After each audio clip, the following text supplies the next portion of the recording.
O ministro Luiz Fux, neste momento, ele está individualizando as responsabilidades de cada réu na trama. Primeiro foi Walter Souza Braga Neto, que foi candidato a vice na chapa de Jair Bolsonaro à reeleição, quando o ministro Fux entendeu que está configurado contra Walter Souza Braga Neto o crime de tentativa de abolição violenta do Estado Democrático de Direito. Ao mesmo tempo, absolveu General Braga Neto do crime de organização criminosa armada. Neste momento, o ministro Luiz Fux está fazendo a leitura do seu voto em relação a Paulo Sérgio Nogueira, ex-ministro da Defesa.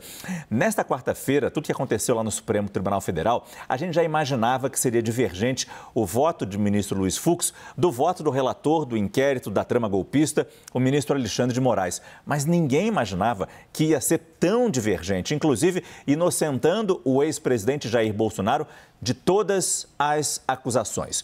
O ministro Fux foi derrubando ponto por ponto tudo que foi proposto na denúncia da Procuradoria-Geral da República. O único ponto em comum entre o ministro Fux e o relator Alexandre de Moraes foi o aceite da delação do tenente-coronel Mauro Cid. No resto, não apenas confirmou a divergência, mas ampliou de forma até surpreendente essa divergência. Aqui no telão a gente cita alguns exemplos deste dia de claro atrito entre as decisões dos ministros. Começamos com a incompetência do Supremo Tribunal Federal. Ou seja, nenhum dos réus deveria ser julgado pelo Supremo. O STF não é o tribunal onde esse inquérito deveria estar tramitando. Segundo o ministro Fux, os réus deveriam ser julgados, esse caso deveria ter ido para instâncias inferiores da Justiça. Um outro ponto importante que o ministro Fux cita, o document dump ou data dump. Quando o ministro acolhe a queixa preliminar dos advogados de que havia muitos documentos a serem analisados em pouco tempo. E isso dificultou o acesso a todos esses profissionais da defesa dos réus, o acesso aos autos da investigação. Essa é uma posição que o ministro mudou ao longo deste inquérito, dessa investigação, e a gente pode tentar tratar disso um pouco mais para frente. Um outro ponto também, organização criminosa armada. Esse é apenas um dos tipos penais pelo qual respondem os réus nesse processo de trama golpista.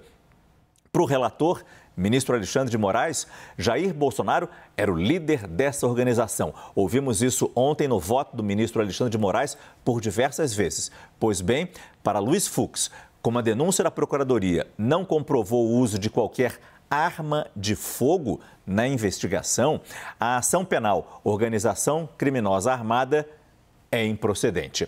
Um outro ponto importante, a abolição do Estado Democrático de Direito.